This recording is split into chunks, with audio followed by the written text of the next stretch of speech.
Assalamualaikum warahmatullahi wabarakatuh. Nah, di sini kita akan belajar tentang simulasi dan komunikasi digital. Nah, di pertemuan pertama ini saya harus memperkenalkan diri dulu. Nama saya Ervina Afifah, biasanya dipanggil Bu Vina. Saya rumahnya Muncar sini. Nah, sebelum kita mulai pelajaran, malah kita baca basmalah agar semua ilmu atau pelajaran yang kita pelajari hari ini bisa terserap dengan baik, tersampaikan dengan baik. Bismillahirrahmanirrahim. Nah, di pembelajaran hari ini kita harus tahu apa hari ini akan kita bahas, yaitu KIKD, indikator, materi logika dan algoritma, materi flowchart, contoh-contohnya seperti apa, dan penutup. Nah, apa sih sebenarnya KIKD itu? KIKD itu KI kompetensi inti, KD adalah kompetensi dasar. Nah, untuk pertemuan kita hari ini, pertemuan pertama KD-nya adalah 3.1 dan 4.1. Nah, KD 3.1 itu apa? Menerapkan logika dan algoritma komputer. KD 4.1 adalah menggunakan fungsi-fungsi perintah atau komen yang biasanya kita gunakan flowchart. Nah, itulah KIKD-nya yang pertama. Lanjut, indikator. Apa sih indikator itu? Indikator adalah pencapaian. Siswa harus mencapai apa di 3.1 4.1. Nah, indikator 3.1 itu yang pertama, siswa mampu menjelaskan konsep logika. Yang kedua, siswa mampu menyusun flowchart. Nanti ada simbol-simbolnya, contoh algoritma sederhana dalam kehidupan sehari-hari. Nah, indikator 4.1, siswa mampu menggunakan perintah berdasarkan fungsi. Indikator yang kedua, siswa mampu membuat permainan menggunakan perangkat lunak animasi 3D. Nah, itu indikatornya. Setelah kita tahu KIKD-nya apa, indikatornya apa, kita langsung ke materi. Materi kita yang pertama adalah materi logika dan algoritma. Nah, logika dan algoritma, apa sih logika algoritma itu? Nanti akan kita bahas di sini. Logika dan algoritma. Logika, kalau biasanya dalam otak kita logika itu yang bisa diterima oleh akal. Nah, kita bersama. Kita harus tahu pengertian dasar dari logika dan algoritma. Kalau logika pertama kali diperkenalkan oleh Aristoteles yang katanya berasal dari kata Yunani kuno logos, yang berarti hasil pertimbangan akal pikiran yang diutarakan lewat kata dan disajikan dalam bahasa biar bisa terterap atau terstruktur seperti itu. Algoritma itu adalah pertama kali diperkenalkan oleh ahli matematika, yaitu Abu Ja'far Muhammad Ibnu Musa al-Khawarizmi. Nah, di situ algoritma juga dijelaskan apa sih algoritma. Sebenarnya algoritma adalah runtutan atau langkah-langkah. Dalam contohnya kalau kita punya masalah, langkah-langkahnya untuk penyelesaian itu apa? Itu namanya algoritma. Selanjutnya itu adalah penjelasan atau definisinya. Kalau lebih kita tahu definisi dari logika itu sendiri, yang pertama adalah penalaran atau bentuk pikiran. Yang kedua, ilmu yang memberikan prinsip yang harus diikuti agar dapat berpikir valid menurut aturan yang berlaku. Ya pasti kita udah tahu lah logika itu seperti apa. Nah, definisi algoritma.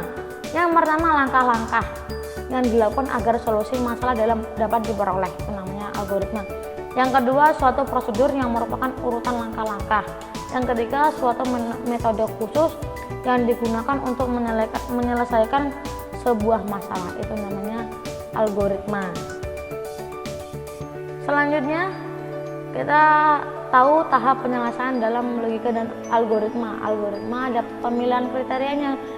Contohnya itu ada tahap pemilihan masalah, model, algoritma, program, eksekusi, hasil, data. Nah, algoritma sebenarnya mempunyai bentuk-bentuk yang sudah mencerminkan itu alur atau apa. Nanti kita penjelaskan di flowchart.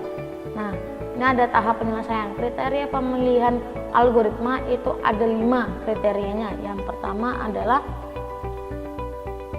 ada output, yang kedua efektivitas dan efisiensi, yang ketiga jumlah langkahnya berhingga, yang keempat berakhir, yang kelima terstruktur. Yang pertama ada output. Suatu algoritma haruslah mempunyai output yang harus merupakan solusi, tidak harus ada solusinya di endingnya. Efektivitas dan efisiensi, algoritma tersebut menghasilkan suatu solusi yang sesuai dengan masalah yang diselesaikan, sesuai solusi yang diselesaikan dalam arti algoritma harus tepat berguna. Jumlah langkahnya berhingga, maksudnya barisan strukturnya itu harus berjumlahnya berapa, berakhir. proses di dalam mencari penyelesaian suatu masalah harus berhenti dan berakhir dengan hasil akhir yang merupakan solusi atau berupa informasi yang tidak dikemukakan atau yang tidak ditemukan atau tidak menemui solusi. Yang kelima, terstruktur, ada urutan barisan. Seperti contoh di samping, masalah, model, algoritma, program, eksekusi, hasil. Harus terstruktur seperti itu tertulis. Nah, itu tahap penyelesaiannya. Jadi,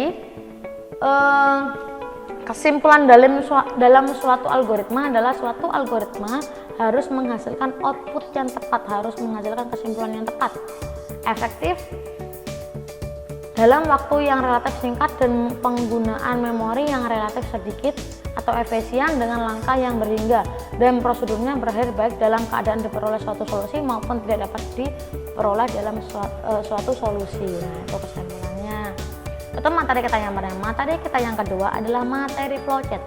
Apa sih flowchart itu? Nah, pasti kalian baru dengar kan flowchart itu seperti apa?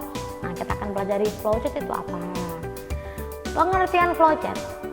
Flowchart atau bagan alir adalah suatu bagan yang menggambarkan atau mempresentasikan suatu algoritma atau prosedur untuk menyelesaikan suatu masalah. Jadi, algoritma itu kan tersusun seperti ini. Nah, di situ ada bentuk-bentuknya. Bentuk-bentuk itu mempunyai arti masing-masing. Nah, di situ kita bisa lihat. Kalau kita sudah melihat struktur seperti itu, kita harus tahu, oh ini proses, ini bagian ini pembukanya, ini masalahnya, seperti itu. Nah, yang B, macam-macam flowchart. Flowchart itu ada 4. Yang pertama, flowchart dokumen, flowchart data, flowchart sistem, dan flowchart program. Itu berbeda masing-masing. Nah, itu macam-macamnya. Simbol-simbol. Nah, simbol-simbol flowchart itu ada 3. Jadi masing-masing bentuk itu ada artinya dalam flowchart. Yang pertama, flow direction symbol. Simbol yang digunakan untuk menghubungkan simbol. Itu ada 4 contohnya, kayak ada simbol arus atau flow, simbol communication link, konektor, offline konektor. Itu ada, kalau panah biasanya kita garis panah seperti ini, simbol yang menyatakan jalannya arus suatu proses.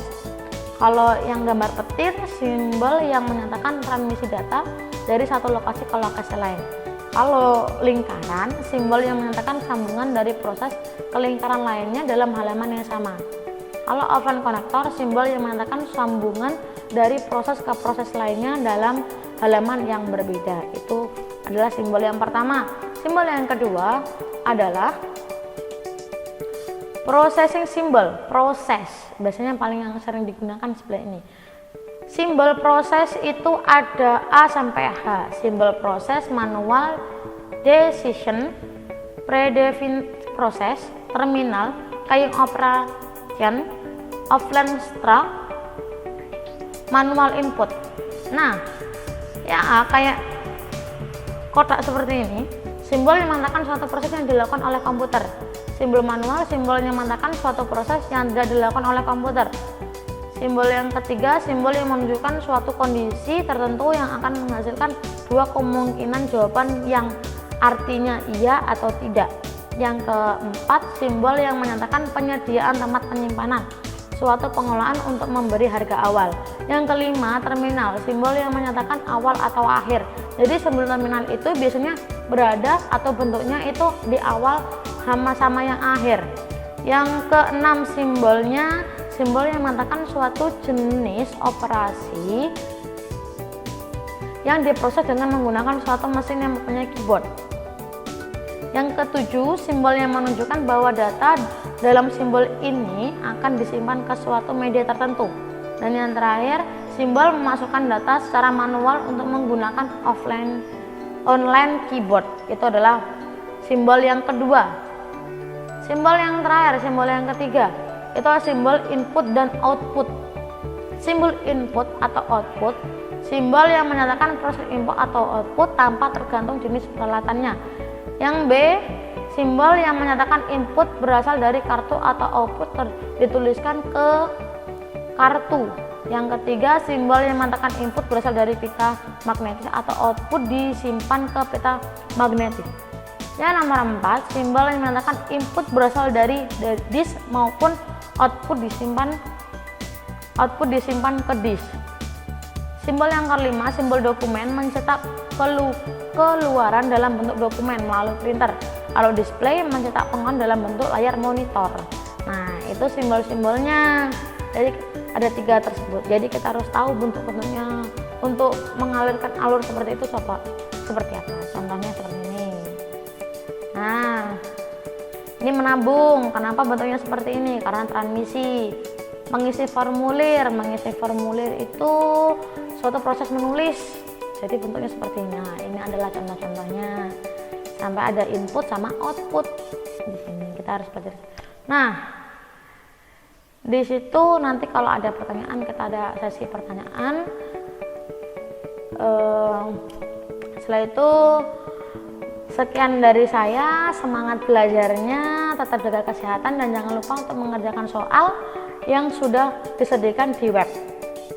Nanti kita akan ada tanya jawab, ada jadwalnya sendiri. Gitu ya.